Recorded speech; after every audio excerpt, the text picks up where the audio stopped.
time to be joined by Jim Joyce. Welcome to the studio. Morning, Sarah. As always. I guess it's pretty obvious what we've got to chat about today. Barnaby. He's been on every news bulletin, on everyone's mind. For better or for worse, he is back. I think we should probably start by talking about the coalition and the nature of that to have him back and now serving as the Deputy Prime Minister once again. Well, that's part of the terms of the coalition, that the leader of the National Party becomes Deputy Prime Minister. And it's been a tradition for many, many, many years. I mean, the coalition dates back to 1925, so it's been in place in one form or another. It was formalised and terms of agreement set up in 1990. But we need to also understand that it's complicated in one particular way. We think of the coalition as a coalition between the National Party and the Liberal Party, which is basically how it began when the Nationals was the Country Party. But in Queensland, the Nationals and the Liberal Party joined forces and are formally recognised by the Australian Electoral Commission as a separate independent party. So it's now the Liberal National Party in Queensland.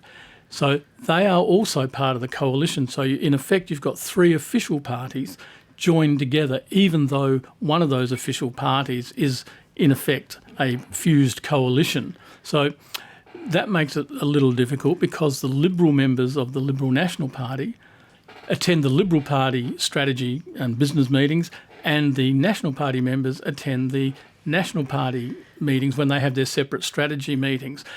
And to round it off, all of the Liberal National Party members are from Queensland. All 23 members of the House of Representatives are all from Queensland. So that gives the coalition an interesting twist, as well as a degree of headache for the Morrison government in particular, for Scott Morrison as leader, as Prime Minister, but also to a lesser extent to Barnaby Joyce as leader of the Nationals, because the Liberal National Party is not the National Party. There are serious differences. There's a lot of compromising all round in this situation. I think we saw that when Barnaby Joyce stepped down. Initially, Malcolm Turnbull was the PM and he couldn't tell him to step down. I think he used his words something like, consider your position. I mean, it's quite limited when you have these alliances and you're all needing one another. Well, because the alliance had been formalised and the terms of the agreement are confidential, we don't know what exactly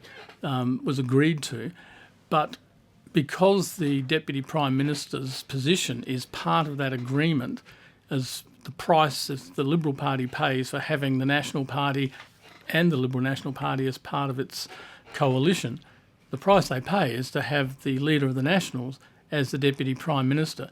So when Barnaby was having his problems 3 years ago, the leader of the Liberal Party could not say to the leader of the National Party, off you go, even though I'm very sure that Mr Turnbull and many others in the Liberal Party would have wanted him to sort of step down immediately and have the Prime Minister pull the pin on him. So with this Nationals leadership spill, we know Michael McCormack was a bit of a headache for the PM. What's it going to mean now with Barnaby Joyce being the top dog of the Nationals Party?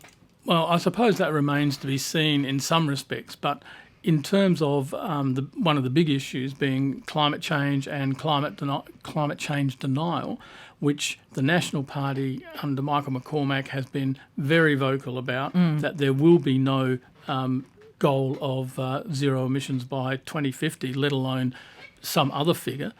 Mr McCormack made that very clear, and the Prime Minister, although not setting any targets at this stage, and the coalition government has not had any clear targets, realistically speaking.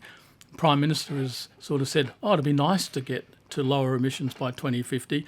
That's as far as we've got in terms of anything official. So the National Party's hard line is, in a sense, keeping the Prime Minister and others in the Liberal Party from pushing across to anything approaching some sort of compromise position on how to manage climate change. This has repercussions, though, for within the Nationals' support base, because many farmers are not happy about that. They want to see certain actions taken to ameliorate some of the impacts and effects of climate change. They understand it because they're living with some of the effects. That's not being acknowledged by other members of the National Party. So there's tensions within the National Party, and that's exacerbated again by the Liberal National Party, all from Queensland, and many of whom are very much of the same opinion. So, Jim, before you go, how do we think Scott Morrison may respond then? Well, this is interesting. Can he call Barnaby's bluff? The short answer to that is probably not. He doesn't have a solid majority in the lower house. The coalition only has 76 seats. If the Nationals decide not to support the government on a particular issue, they could lose control of the House of Representatives and possibly face having to go to the polls. Prime Minister might turn around and say, I'm going to call your bluff, we're going to have an election.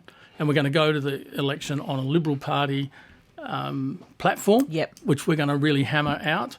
And we'll have more control if we win. And we're going to go for more seats. That's a big gamble, and I don't think Prime Minister will do it because between the Liberal National Party and the National Party, they control, I think it's 33 seats in the lower house. I hope I've remembered that right, Sarah.